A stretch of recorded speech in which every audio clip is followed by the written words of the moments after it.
Hello दोस्तों, अपने previous class में इसके एग्जांपल्स कर लिए थे अपन ने। पर्सनली 1.1 के जितने भी एग्जांपल थे, इसके जितने भी कॉन्सेप्ट थे सब समझ लिए।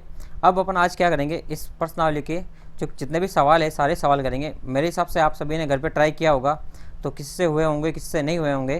तो आज अपन इसके ट्राई करेंगे, सारे क्वेश्चन यहाँ पर करेंगे। तो आप फिर वापस एक बार घर जाके इन सारे क्वेश्चन को करना। अपन स्टार्ट करते हैं।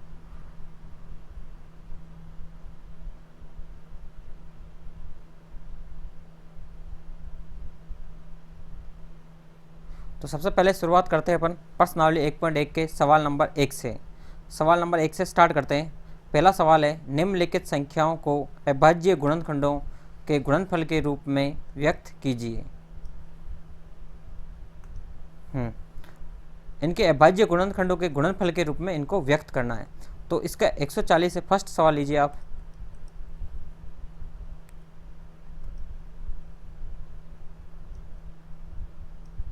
हाँ, फर्स्ट सवाल है, आप 140 के आपको अभाज्य गुणनखंड निकालने हैं। तो सबसे पहले आप क्या करें, छोटी संख्या का भाग लगाएं, इसके अंदर 2 का लगाइए। कितनी बार जाएगा, 70। फिर 2 का लगाइए, 35। फिर किसका जाएगा, 5 का, 7 5 35। फिर जाएगा 7 का एक बार। हो गया। अब देखो इसके अभाज्य गुणनखंड कर दीजिए। क्या आ रहा है अभाज्य गुणनखंड, 2 गुणा 2 गुणा 5 गुणा 7।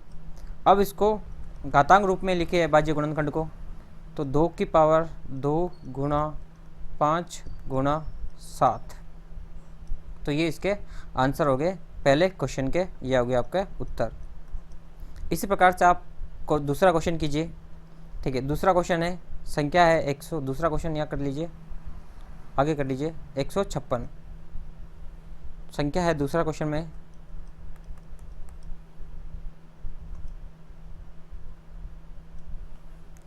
एक 156 आप 156 के कीजिए, गुणनखंड कीजिए।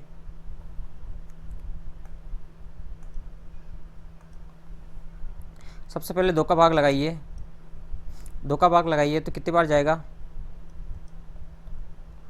78 बार। 7 दूना 14, 1 बचेगा तो 8 दूना 16 हो जाएगा। फिर लगाइए 2 का भाग, 3 दूना 6। फिर 1 बचेगा, 9 दूना 18। अब किसका जाएगा देख लीजिए आप, 3 का जाएगा इसके अंदर। 1 बार, 3 3 9 13। अब 13 में 13 एक खुद अभाज्य संख्या है, तो इसमें स्वयं का भाग जाता है 13 का, क्योंकि मैंने आपको बताया था अभाज्य संख्या के अंदर खुद का ही भाग जाता है, किसी और संख्या का भाग नहीं जाता है। तो आप इसके गुणनखंड लिख लीजिए,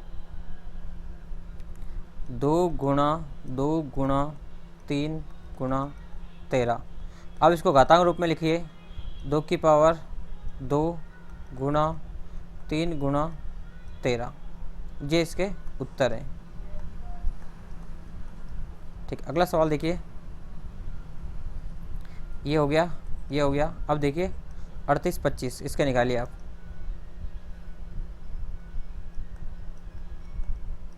तीसरा सवाल,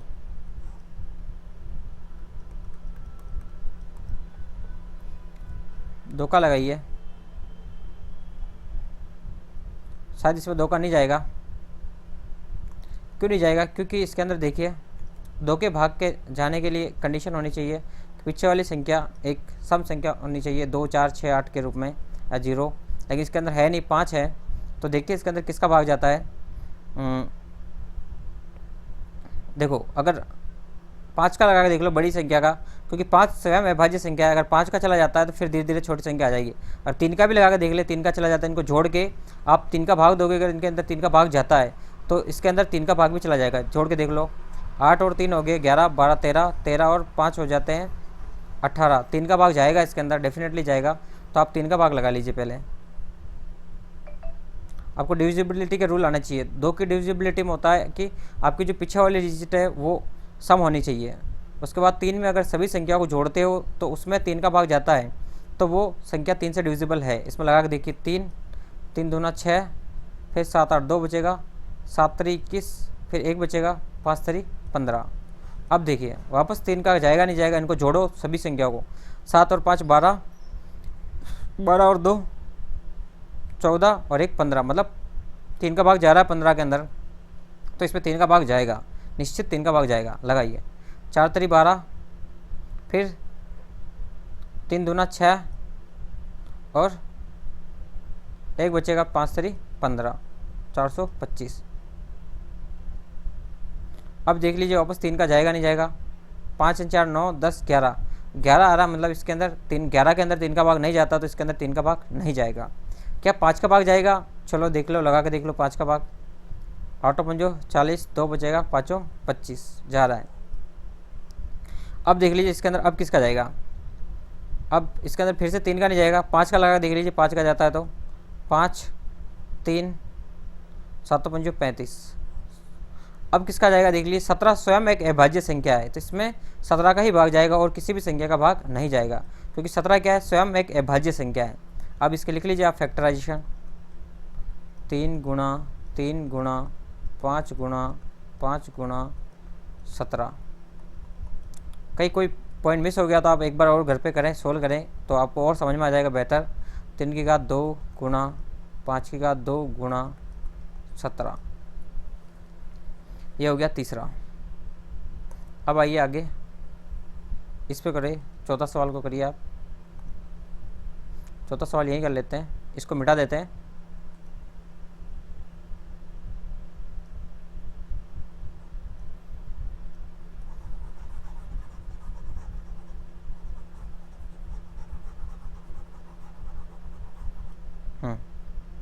चौथा सवाल करिए। 5 0 0 5,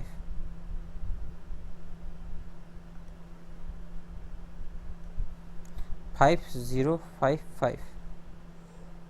इसमें देखिए सबसे पहले लगाइए आप, 5 का जाएगा तो 5 का लगा लीजिए, 1 0 0 1। अब किसका जाएगा देख लीजिए आप। अब देखिए 2 का तो जाने से रहा नहीं, 3 का नहीं जाएगा, 4 का इन 2 डिजिट में 4 का जाना चाहिए, तो इसमें 4 का भी नहीं जाएगा। अगर 5 का देखें तो 2 और 1 2 हो रहे हैं, तो 5 का भी इसके अंदर नहीं जाएगा, क्योंकि इन लास्ट वाला डिजिट 5 नहीं है। 6 का देख लीजिए, 2 और 3 से डिविजिबल होना चाहिए, 2 से भी नहीं है ये और 3 से भी नहीं है, तो 6 का भी नहीं जाएगा।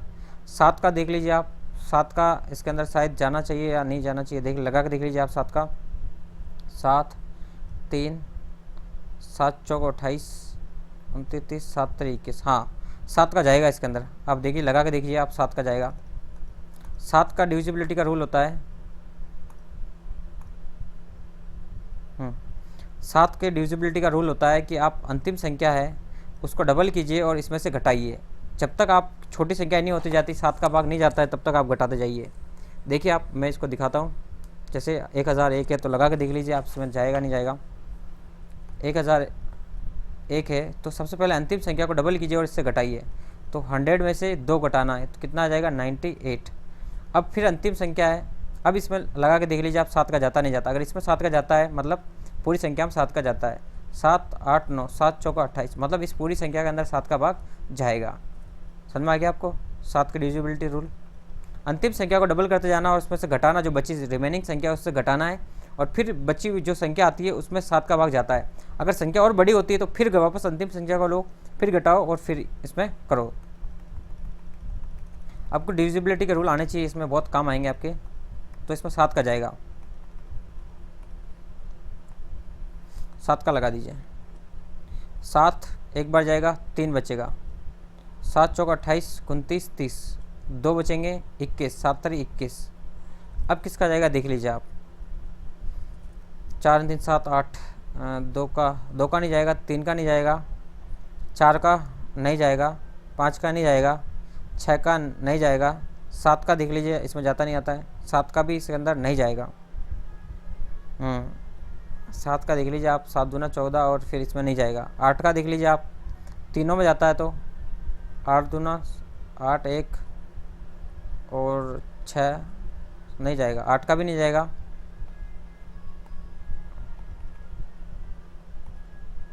कहाँ चला गया, 8 का भी नहीं जाएगा इसके अंदर, 8 का भी नहीं जाएगा। 9 का लगा लीजिए, 9 का भी नहीं जाएगा, क्योंकि इन सबको जोड़ के देख लीजिए आप, 9 का जा रहा है नहीं जा रहा, 4 3 7 और एक 8 हो रहा है, तो 9 का भी नहीं जाएगा, 10 का तो ऐसे नहीं जाएगा। 11 का देख लीजिए आप, 11 का जाता नहीं जाता है, 11 का लगाओगे तो 11 का होता है कि अल्टरनेट डिजिट को जोड़ो, या तो 0 आनी चाहिए या फिर उसमें 11 का भाग जाना चाहिए, यानी 1 4 3, इसमें से अल्टरनेट डिजिट ले लो, ये और ये, इनको जोड़ो, मतलब 4 3 और 1 कितना हो जाएगा, 4 और 4, इसको इससे घटा लो, या तो 0 हो जाएगा या इसके अंदर 11 का भाग जाएगा, तो इसके अंदर 11 का भाग हमेशा चला जाएगा। ठीक है, तो अब देखिए आप इसके अंदर लगाइए, अब इसके अंदर 11 0 आ रहा है, मतलब 11 का भाग जाना चाहिए, जाएगा, तो एक बार जाएगा 3 बचेगा, तो 11 3 33, कितनी बार जाएगा 13। अब 13 खुद एक अभाज्य संख्या है, तो इसके अंदर अब कोई भाग नहीं जाने वाला है, तो 13 का एक बार जाएगा। समझ में आ गया यहाँ पे आपको?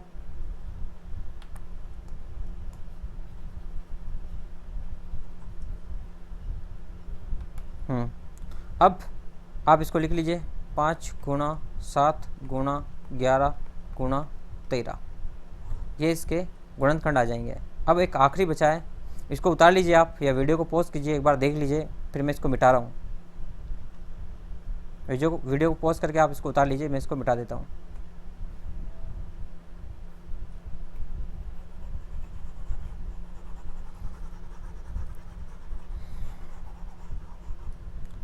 अगला सवाल कीजिए, 5th नंबर वाला। अगला सवाल कीजिए 5th नंबर वाला, 7429, लगाइए भाग इसके अंदर। सबसे पहले देखिए किसका जाएगा, 2 का तो नहीं जाना चाहिए इसके अंदर, 3 का जाता नहीं जाता, देख लीजिए, 9 और 7 और 4 11 12 13, 13 और 9 21, जाना चाहिए 3 का, लगा के देख लीजिए आप, नहीं एक बार लगा के देख लीजिए, 3 दूना 6, एक बचेगा, 4 3 12, 13 14, 7 3 21, एक नहीं जाएगा 3 का भाग। आप डिजिबिलिटी का रूल लगा लीजिए इसके अंदर, अगर आप सबको जोड़ते हो, तो अगर 3 का भाग जाता है, सबको जोड़ते हो उसमें 3 का भाग जाता है, तो मतलब पूरी संख्या में 3 का भाग जाएगा।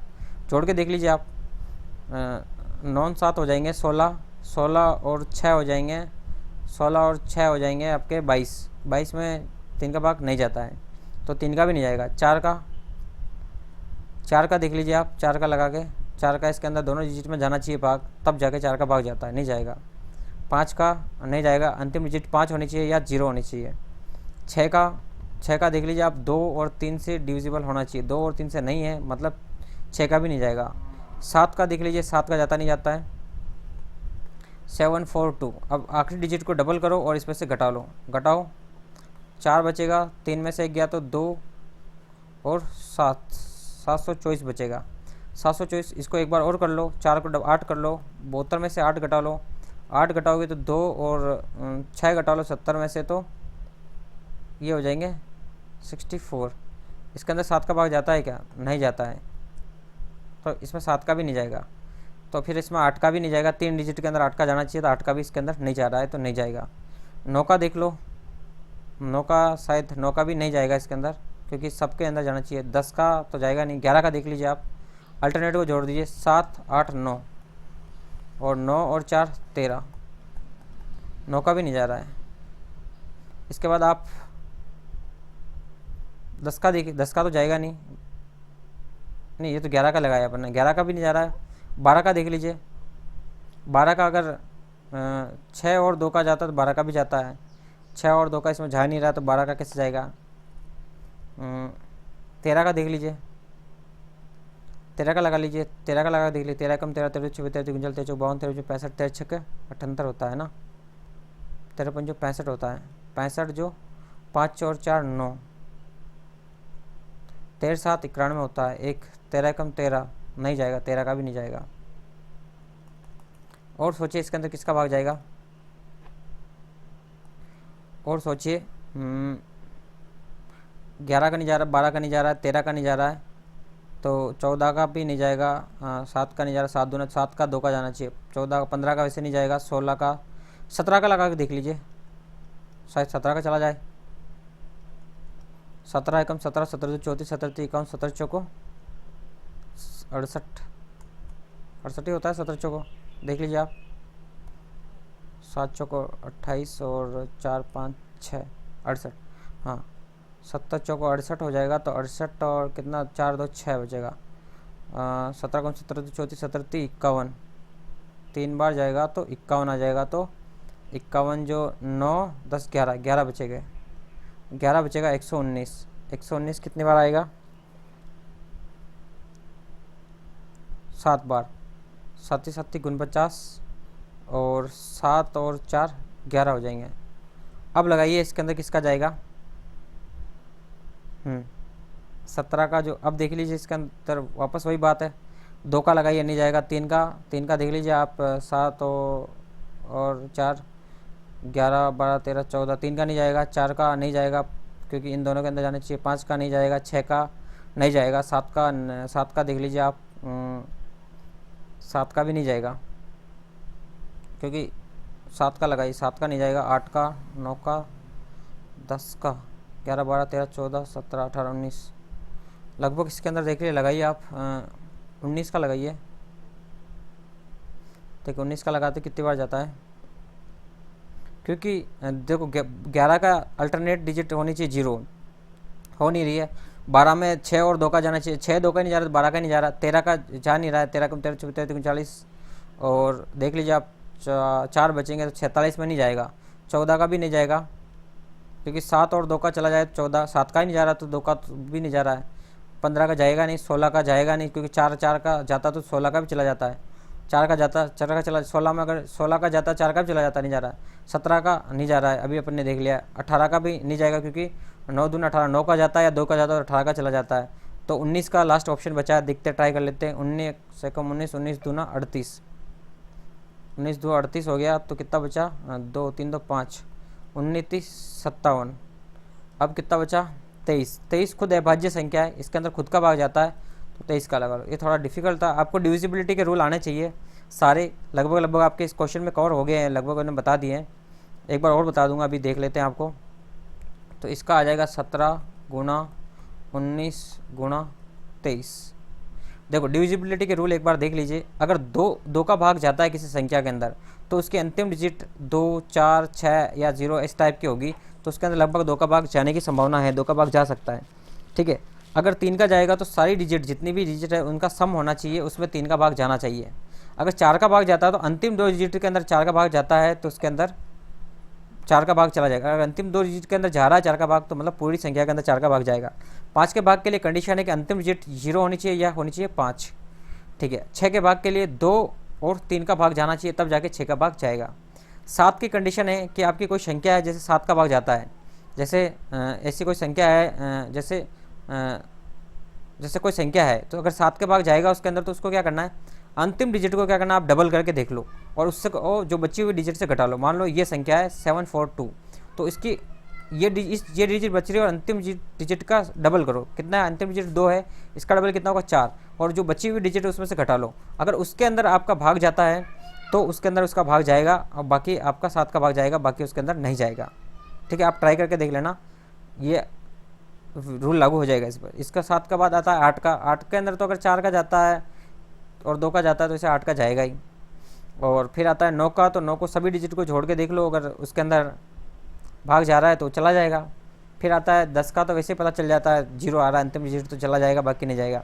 11 में जैसे अल्टरनेट डिजिट निकाल लो, अगर अल्टरनेट डिजिट में भाग जाता है, जैसे मान लो कोई संख्या है 542, अगर अल्टरनेट डिजिट 0 या फिर उस 11 के बराबर आती है संख्या तो उसके अंदर क्या आता है, भाग जाता है। मतलब इन दोनों को जोड़ो, 5 2 7 और ये एक संख्या 4 और एक यहाँ कुछ लिख दो 5, तो 5 4 कितने हो रही 9, इसमें से घटा लो तो ये कितना हो जाएगा 2 लगभग आ जाएगा, -2 या 2 कर लो, तो इसके अंदर 11 का भाग नहीं जाएगा।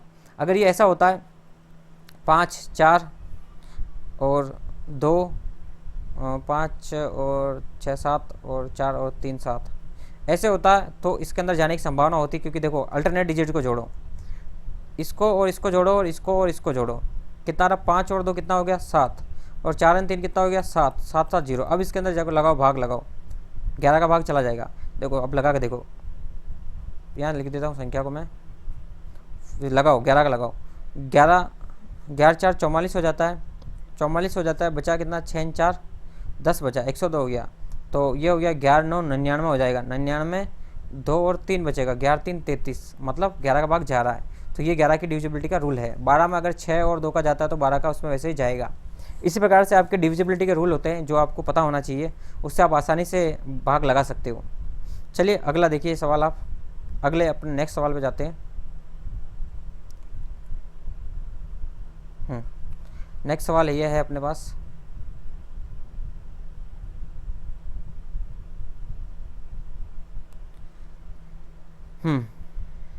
इनमें क्या करना आपको, पूर्णांकों के निम्नलिखित युग्मों के HCF LCM ज्ञात कीजिए तथा इसकी जांच कीजिए कि दो संख्याओं का गुणनफल HCF LCM है।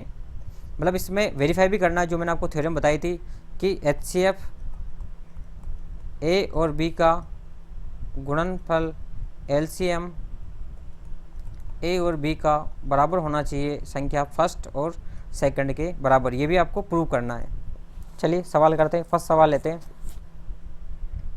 फर्स्ट सवाल है ए है, फर्स्ट सवाल देखिए आप, ए कितना है 26 और बी कितना है 91। ठीक है, यहाँ से सवाल उठाइए और इसको सोल्व कीजिए। पहला सवाल है ए बराबर है 26 और बी बराबर है 91, एक बार और वेरीफाई कर लीजिए। ए बराबर 26, बी बराबर 91, करिए सोल्व कीजिए। दिख रहा होगा आपको, नहीं दिख रहा थोड़ा बड़ा लिख लेते हैं। ए बराबर 26 और बी बराबर 91।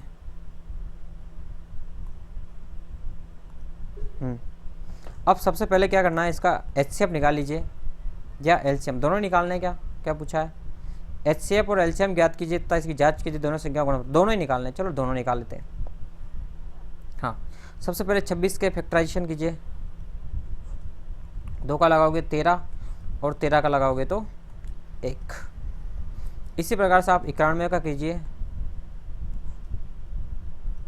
7 का लगाओ आप, 7 का जा रहा है क्योंकि देखो अंतिम डिजिट को 2 बार करो। इसमें देखो आप, मैंने 7 का रूल के लिए क्या बताया था, अंतिम डिजिट को क्या करना है आपको डबल करना है और इसमें से घटा देना है।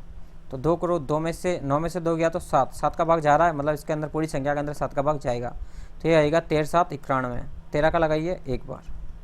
चलिए दोनों को संख्या ए और बी के फैक्टराइजेशन लिख लीजिए। 26 के आ रहे हैं अपने पास 2 गुणा 13 और उसके बाद आ रहे हैं 91 के आ रहे हैं अपने पास 13 गुणा 7। ये सभी अप्रिमेय संख्याएँ, ये सभी अब देखिए अभाज्य संख्याएँ सभी, ये अभाज्य संख्याएँ हैं, इनके और कोई फैक्टराइजेशन नहीं हो सकते हैं। अब इनका सबसे पहले निकालिए HCF निकालिए। मैंने HCF निकालने का बताया है कि हाईएस्ट कॉमन फैक्टर निकालना है अपने को। तो सबसे पहले जो सबसे छोटी घात लेनी है, मान लो 2 है तो 2 में इसमें 2 की घात 1 है, अगर इसमें कुछ नहीं है तो आप लगा दो यहाँ पे 2 की घात 0। अब देखिए आप 2 की, क्योंकि मैंने कहा था किसी की भी पावर अगर 0 है तो उसका मान कितना होता है 1 होता है। तो 2 की घात 0 सबसे छोटा है तो 2 की घात 0 ले लो आप यहाँ पे, गुणा 13 में, इसमें भी 13 की घात 1 है, इसमें भी 13 की घात है, दोनों में बराबर ही है तो दोनों एक घात ले लो 13 की। इसमें 7 की घात 1 है और इसमें 7 नहीं है तो इसमें लगा दो 7 की घात 0। अब दोनों में से छोटी घात कौन सी है 0, तो 7 की घात 0। अब देखिए आप, ये 2 की घात 0 होता है 1 और ये 13 और ये है 13 की घात 1 मतलब होता है 13 और ये 7 की घात 0 मतलब 1, मतलब इसका HCF आ गया 13। HCF ऑफ 26 और 91 का HCF आ गया अपने पास 13।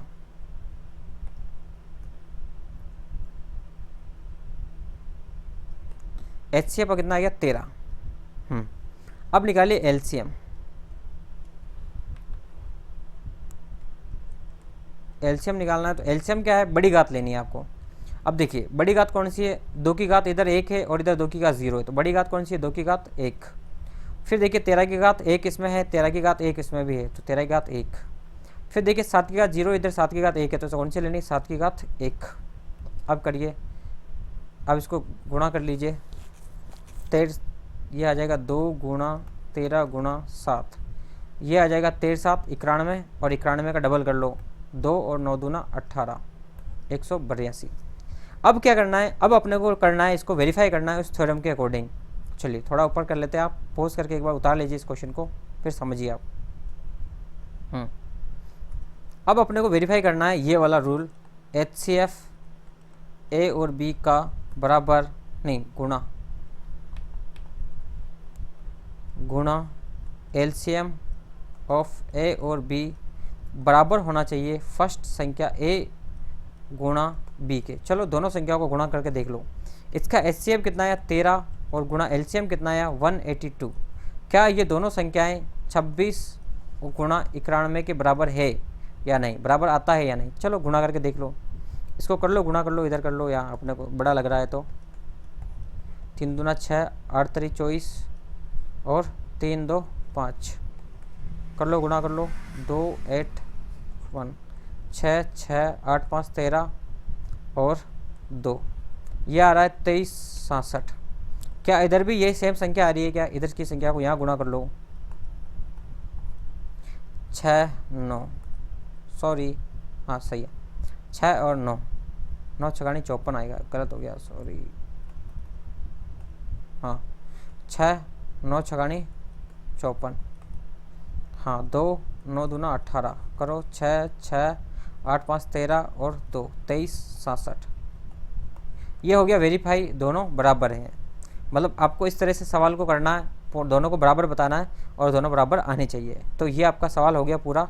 आप इस सवाल को उतार सकते हैं आसानी से। यहाँ से अपन ने शुरू किया था, एक एक चीज़ को समझा था इसको, एक एक चीज़ को, और धीरे धीरे अपन ने यहाँ पे लाके एक एक चीज़ को निकाला इसका, और यहाँ पे इसका पूरा सॉल्यूशन अपन ने कर दिया। चलो अगला सवाल और करते हैं, इसको स्टेप बाय स्टेप लिखेंगे। अगला सवाल है आपका 510 और 92। क्या है 510 और 92? चलो इसके अंदर और एक पेज और ऐड कर लो। अगला सवाल है ए बराबर है 510 और बी बराबर है 92। चलो इसको सॉल्व कर लो। सबसे पहले फैक्टराइजेशन कर लो। इधर सबसे पहले कर लो 510 के फैक्टर निकालो। 2 का लगाओ, 2 दूना 4, 1 5 दूना 10, 1 5 दूना 10, फिर लगाओ आप, किसका जाएगा, 2 का 3 का जा रहा है क्या, 5 दूना 10 11 12 12 जो 4 3 12, हाँ 3 का चला जाएगा इसके अंदर, 8 3 24, 1 5 3 15, फिर किसका जाएगा 5 का, 5 3 7 5 35, फिर किसका जाएगा 17 का, 17 5 85, 17 खुद है भाज्य संख्या है। क्या आ रहा है इसका, ए वाले का आ रहा है 510 का 2 गुणा 3 गुणा 5 गुणा 17। अब देखिए आप 92 का निकाल लीजिए आप।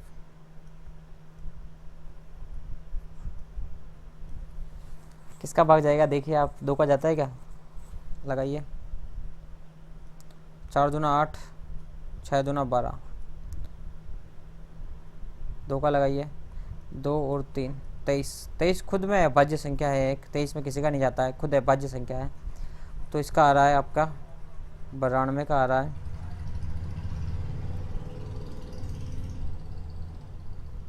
2 गुणा 2 गुणा 23। इसको ऐसा लिख सकते हैं आप, 2 की पावर 2 गुणा 23। चलिए ये हो गया आपका फैक्टर, निकाल लिया आपने।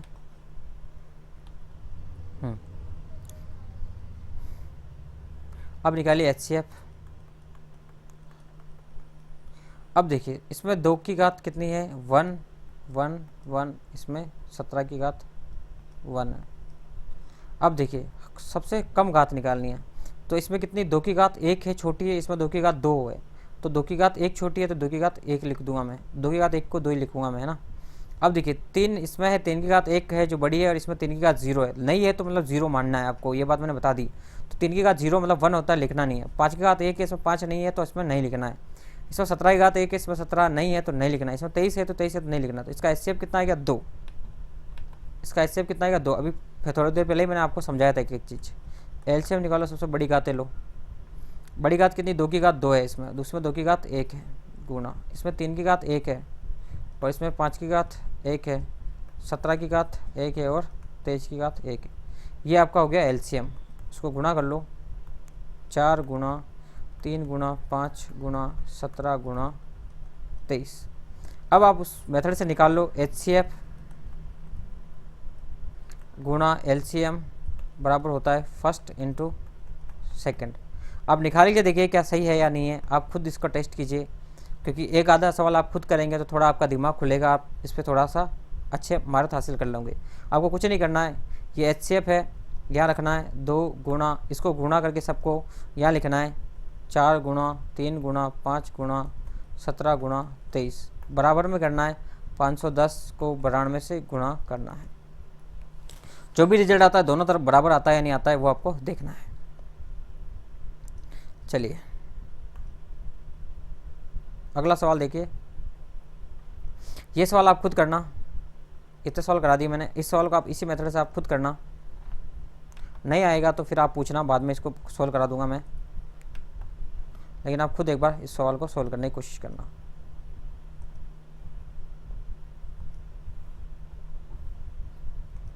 इस सवाल को आप खुद करना, खुद से सोल्व करना। अगला सवाल देखिए आप, अभाज्य गुणनखंड विधि द्वारा निम्नलिखित पूर्णांकों के HCF और LCM ज्ञात करना है। सेम है, इसके भी 2 सवाल मैं करा देता हूँ, बाकी आपको करने हैं। गुणनखंड विधि से सिंपल सा है, गुणनखंड करने हैं और सवाल को सोल्व करना है। देखिए इस क्लास भी बहुत लंबी हो गई है, कितने मिनट की हो गई है, ठीक है आधे घंटे क्लास हो गई है। तो अपन ये तीसरे सवाल से लेके तीसरा, चौथा, पांचवा, छठा, सातवां ये सवाल अपना अगली क्लास में करेंगे। तो आप वीडियो को लाइक करें, चैनल को सब्सक्राइब करें, अपने दोस्तों में शेयर करें, ताकि वो सभी आप इस वीडियो को देखें और इस क्लास का आनंद लें। तो जो भी आपके 10वीं क्लास में पढ़ते हैं, आपके आसपास में गांव में कहीं पे भी तो आपके कोई ग्रुप है तो उसमें आप इसको शेयर कीजिए। धन्यवाद।